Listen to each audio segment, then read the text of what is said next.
Hello and welcome to Business of Design. I'm Kimberley Seldon, an interior design professional, probably just like you. I'm definitely feeling it today. I have a situation unfolding as we speak.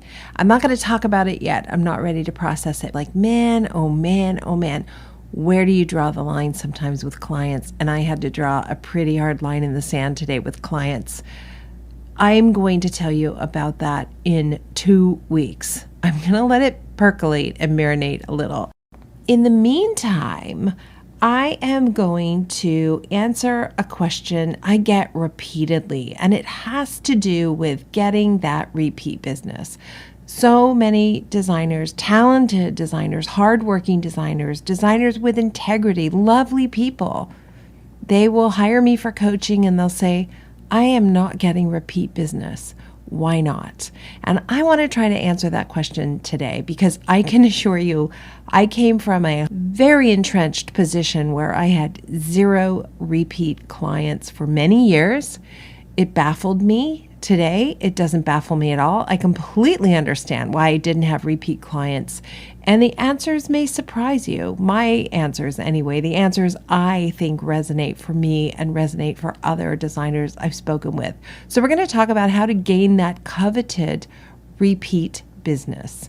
And spoiler alert, it's not by making beautiful rooms. I bet you do that. I don't think that's the problem. I don't know very many designers who have been fired because they didn't make beautiful rooms.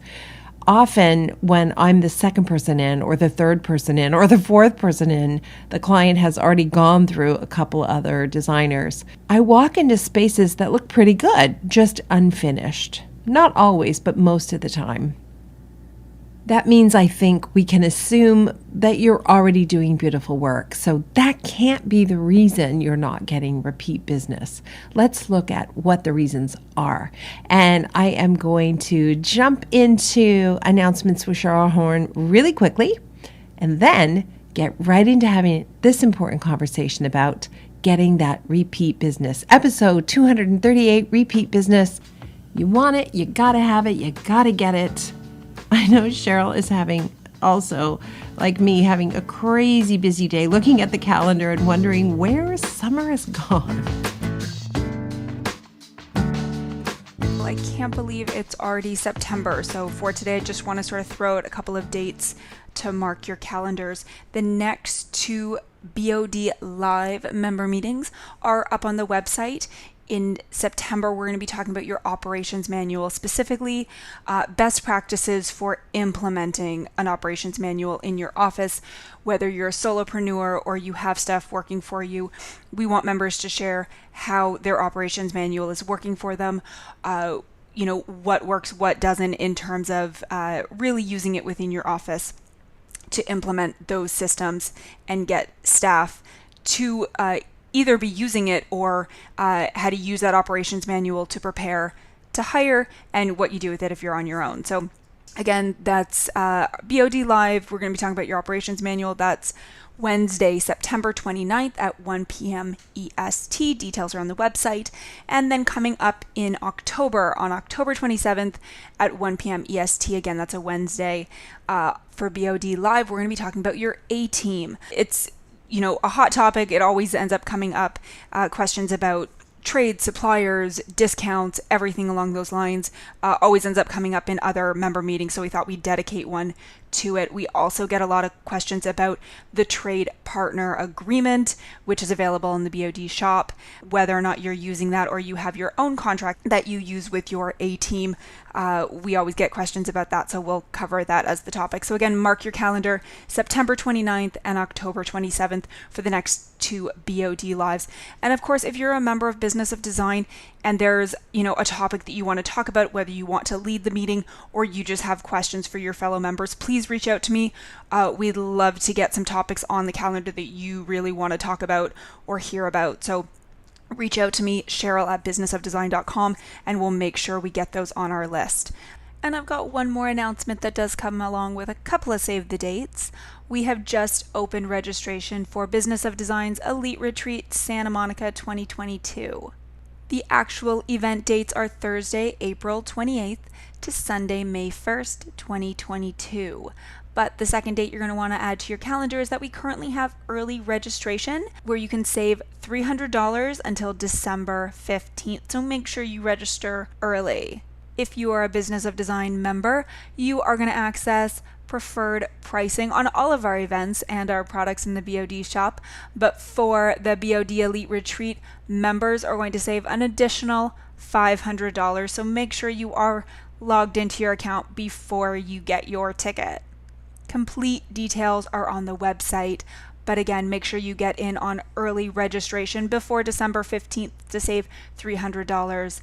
Be sure to be logged into your BOD member account to save an additional $500, but please head to the website businessofdesign.com to check out complete details. We would love to finally see you face to face in Santa Monica. That's it for today. Take care. Thanks, Cheryl. I really do look forward to those BOD live events, I must say. And I'll tell you what else I'm looking forward to. Face-to-face, people. I cannot wait. If you haven't gone to businessofdesign.com and checked out the website and signed up for Business of Design Elite Retreat 2022, I hope you will. You and me hanging out together, talking about what it's like to be in this wacky, and very difficult business, I will say. What makes business easier? I think having repeat clients makes business easier. And so that's the conversation we're going to have right now. How do I get those repeat clients? And I know I say this all the time, but I really mean it. I'm so glad you're here.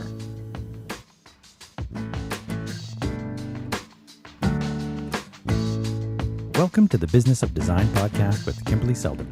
Business of Design is the world's best business training for interior design professionals like you. We have the systems, strategies, and protocols you need to consistently satisfy clients, increase profitability, and run your projects like a boss.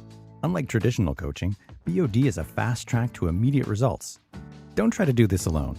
Join today and you'll have access to hundreds of targeted training modules, plus member perks like BOD live events, member-only podcasts, preferred pricing, and the support of an engaged community of peers. We all know design matters. At Business of Design, we think designers matter too.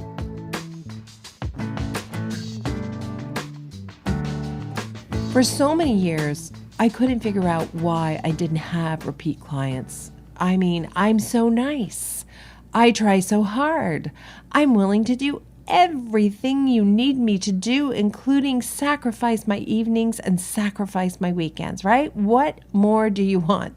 I remember joking constantly when I would do live events like, you want to sleep with my husband? Fine, I don't care. If that's going to make you happy, I'm going to get him to do that for me. It was only half a joke, because the truth of the matter is I really desperately wanted to, and I'm not going to lie, I still want to please my clients. I have more firmly rooted values now in terms of my self-worth and self-awareness. I understand what I bring to the table for clients. And as I said off the top of the show, it's getting tested this month with a repeat client who is extremely challenging this time around. We have struggled to keep this client on the beam in process and allow us to lead. And as I said, I'm going to talk about that in a couple weeks. I'm not going to talk about that now. For the most part, repeat clients are amazing because they already know you. You have worked out the kinks of the trust issues that you inevitably have with a new client. They recognize that you have integrity. You do what you say you are going to do. You show up on time. Your trades show up on time. There is a level of comfort that the relationship can begin with. Back in the day, when I first started my interior design business, 1991. Kids, remember 1991? We didn't even have cell phones, I don't think. Or did we? I don't even remember when cell phones came in. I'm going to Google it. Hold on. Hanging on. I'm just looking it up. You know, cell phones first came out. Let's see, I'm not the first person who's had this question. What? 1973? There is no way. Okay, it looks like Motorola had the first cell phone back in 1973, but of course none of us had it. It wasn't produced for mass use yet. I remember working on a movie. I worked on the film The Return of Billy Jack, if you remember that film from way back in the day. It was a well-known film in the 70s. Billy Jack, and he was like a good guy who wore a black hat, and there's a famous song, "One Tin Soldier Rides Away." I don't even know who sings the song, but wait a minute, I know who will know who sings this song. YouTube. Give me a second.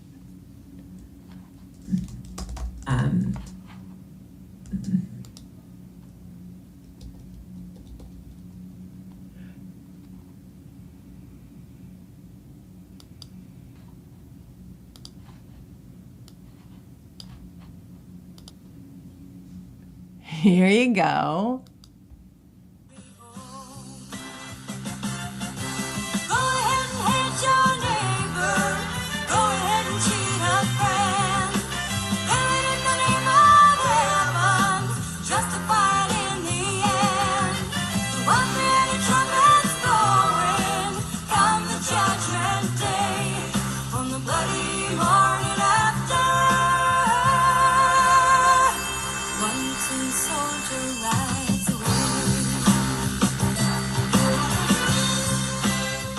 Yeah, I mean, I barely need to play it. I mean, I sang it just like that. There it is. That's the song. It just says the original cast. And cast is spelled with an E, which I find super random and strange. I can't explain that. There's so much in life I can't explain.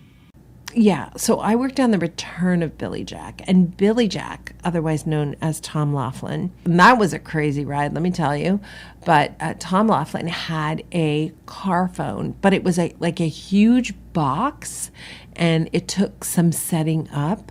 But it was kind of a big deal, like, oh my gosh, he can make calls from the car. That was in the 80s, like mid-80s, I guess. So I guess by then they were starting to be popular. Anywho, what am I talking about? 1991, I started my business. I digress. I started my business, and man, you could not have wanted to make clients happier more than I did. I desperately wanted to make clients happy. I needed to make clients happy. I did everything in my power to make my clients happy. And over and over and over again, we came to a point in the relationship where they weren't happy. They were exhausted. They were, I guess, broke. I don't know. It seemed to me it always came down to two things. When is this going to be done? How much is this going to cost? Over and over again. When is this going to be done? How much is this going to cost? Totally, ultimately. I could never answer those questions in any kind of a linear fashion. It was always one step at a time. This month, I am going to purchase the sofa and the draperies. Next month, I will get you the coffee table and the end tables. And so it went until my clients were literally just worn out. It broke my heart because I felt like a failure. There's just no other way to. I felt like a loser. I felt completely uncomfortable when I would go to interior design events and see other designers, and I would say, how's business? And they'd go, great. Oh my gosh, never better. And I'd say, really? Like, tell me about your projects and your clients. Oh my God, I'm doing this one project, and it's like the whole house top to bottom, and the clients love me. And I don't know why I'm using that accent. It's really bad, as a matter of fact. I don't even know anyone who sounds like that. But it just felt good to play act for a moment. Please forgive me. Anyway, so they would go on and on, these designers at parties and events and, whatever, these networking events, trade shows, that kind of thing. They would just seem like they would go on and on about how great everything was and how fantastic projects were. And I felt so alone and misunderstood. Wow, it was a really dark time in my business. fast forward 15 years and I'm working with a business coach, and I did figure out like, hey, people aren't hiring you again because you're not getting them to the desired result of hiring you in the first place. What's the desired result of hiring me in the first place? A fully finished interior. Doesn't matter if it's one room or 10 rooms, the whole house, or only half of the main floor. When they hire us, they are looking forward to the moment we're out and they have this completed project all to themselves. And when projects took such a long time and they seemed disorganized and they seemed chaotic and I wasn't able to manage the client's expectations, we never quite got there. You all know I talk all the time about getting Canadian fired and getting American fired too, by the way. Canadians did the firing in a very special way. Oh, Kimberly, we just love everything you've done and we're just going to finish it ourselves.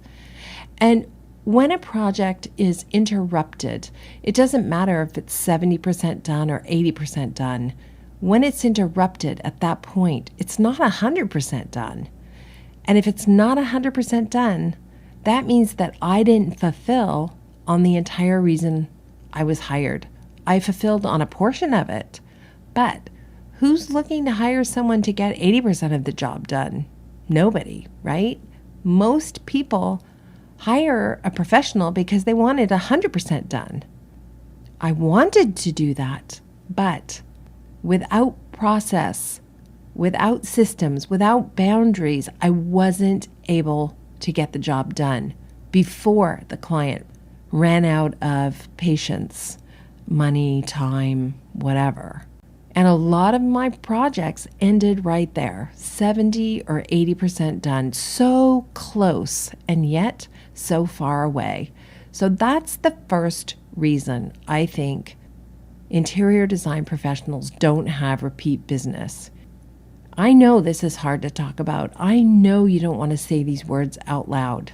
I didn't. I felt a great deal of shame about not being able to get my projects finished. But I will tell you right now, that's happening all the time, every day. Thousands and thousands and thousands and thousands of design professionals around the world are getting Canadian fired or some version of it. So it's a legit thing for us to be talking about. If you're there, if you're getting projects 70 or 80% of the way done, I guarantee you that is why you have none or not enough repeat business. How do you fix that? As self-serving as this is going to sound, you've got to become a member of Business of Design. We fix that. We are literally in the business of fixing that one problem. I 100% guarantee you we can fix that problem if you implement what we teach. And a lot of designers do, and that's why we have more than 100 testimonials on the website. So that's the first thing. You've got to get 100% of the way to the finish line in order to even think about gaining that client's trust long-term and having them hire you again. So that's number one. When someone gives you a list of reasons why the following thing happens, they never stop at number one. So I can't stop at number one, but I'm trying to think of what number two would be. How do I rank them? I'm going to say that number two might be rushing to the finish line. Yeah. Okay, that's number two. The second reason why you may not be getting repeat clients. Once I had systems and processes in place, I was clearly satisfying more clients more often.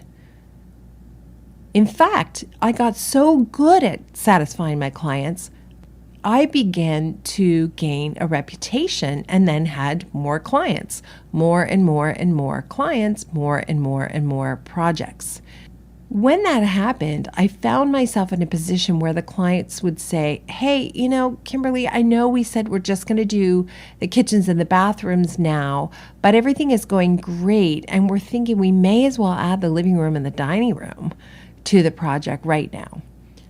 I was so busy. I was so overwhelmed that when a client said something like that to me, which is an awesome thing to have a client say, I would stall, delay, or turn the business down. Because I'm a people pleaser, I didn't do that directly. I didn't say, Diana, that seems like an amazing idea, and I would love to do that project for you. Give me 2 weeks to figure out how we could get that started for you. Instead, I would say something like, oh my gosh, okay, wow. Well, I tell you what, let's look at that next year. Things are so busy right now, and we've got a lot on our plate, and I would love to look at that next year. And then, of course, we would finish the job. We'd be on to 500 other jobs. And I'm exaggerating, of course, but you know what I mean. You're super busy, and you're just deflecting those opportunities that come to you. And I maybe gave that client the impression that we were just so busy we didn't care about her business. That seems like a reasonable conclusion, right? We all get our feelings hurt so easily. I would say that's definitely a reason I didn't gain repeat business at the rate I do today. So just stopping, making time, allowing projects to grow at the client's request, and even, I will say number 3, is growing them yourself. So let's say things are going great. You've got the kitchen and the bathroom underway, and maybe you're the one that goes to the client and says, hey, Virginia, everything is going so well with the kitchens and the bathrooms. I know you said you might want to do the living room and the dining room at another time. We would love for you to consider getting that started sooner rather than later. Here's why. We are already in the thick of your project. We already have all of your files open. The team understands what you're looking for and what your needs are. I think we could streamline the living room and the dining room as early as next month and get that project rolling as well. How do you feel about that? That's upselling. I never had time for upselling. But imagine if you're upselling, how long you could maintain that relationship with the great client, right? Instead of just having the kitchen and bath, now you've got the kitchen and bath, and a month from now you're starting the living room and the dining room. And then once you have that going, wow, it's summertime, let's take a look at patio furniture, right? And so on and so on. Another reason I think people don't get repeat business, reason number 4, and honestly, this reason could go on a list of just about any reason a project isn't going well. Number 4, managing the client's expectations. If the client is unhappy for any reason, I've likely not managed those expectations. For example, at the present moment we're living in, boy, oh boy, are we experiencing long delays, deadlines missed, inaccurate information from vendors and suppliers about when we can expect to receive a product, and dreaded design problem of all dreaded design problems, too many deficiencies. It is my job to prepare clients before something actually happens on the job that all of those things are happening right now, and that they can absolutely expect delays, discontinues, disinformation, and that our job is to manage all of that. And by disinformation, I mean, I'm thinking suppliers are not being terribly forthcoming with us in some cases. They're telling us what they think we want to hear, and what we want to hear is the truth. So don't tell us it's a 6 to 8 week lead time if it's an 18-week lead time or who knows when lead time. We're running into that as well. So that's disinformation. For so many years, I just believed that clients were hiring me because they wanted rooms to be beautiful. And I think that's true. But more importantly, and I truly believe it's far more important, they're hiring me because renovating and decorating is a tedious, complex, challenging, difficult thing to do. I mean, I've been doing it full time since 1991. If I think it's challenging, how much more so is it going to be for that client who has no clue what they're doing? Yes, so I would say not managing the client's expectations, not letting them know in advance all of the challenges that might happen is definitely a way to destroy the relationship and therefore ruin an opportunity to gain repeat business. Yeah. Okay. Let me think. Is there another one? Oh, there is. Absolutely. You know how when you finish a project, it's been great, you're feeling good, hugs all around, everything looks beautiful, maybe you've even photographed it, and then tickety-boo, you're on to the next project and the next and the next. If you're anything like me, I get super busy. I totally forget to stay in touch with the great clients. I'm just on to the next great client, right? I know if I want to maintain a long-term relationship with a client, because who knows what's going to happen. I once had a client where we did their family home and the kids were in high school, and 4 years later, I hadn't heard from her. Suddenly, she's asking me to design her pied-à-terre because she is now divorced and single. I had no idea that project was coming, right? Or clients who suddenly buy a place in Florida, right? So I want to stay in touch with those clients who are good, and I want to keep that door open. And for me, the best way to do that is just randomly saying hello. Now, I'm not much of a random person because I'm always so busy. So every month, I put a reminder in my calendar to check in with a couple of old clients. And I will literally see, oh, it's Thursday, August 29th. I'm going to say hello. Who should I say hello to? You know, I haven't talked to Rebecca in ages, and I ran into her best friend at the grocery store. So I'm going to check in with Rebecca and say hi, and I ran into so-and-so, and what are you doing? I'm not asking for business. I'm saying hello. I'm saying, I thought of you. I'm thinking of you. Very often I will be driving down the street, and if I see a great piece of furniture in a window, in a store window, then I will pick up the phone. I will call that client. I will say, oh my gosh, I saw the most beautiful Regency console at J.J. Abrams today as I was driving past. You really have to go look at it. I know you have nowhere for it in your house, but it's so gorgeous and I know you'll love it. Hope you're doing well. Would love to catch up sometime. And you know what? Very often, a month or two goes by, and I'll hear from that client. She'll say, it was so sweet you called me, and we were thinking maybe it's time for us to tackle the basement, and off you go. I've got another client.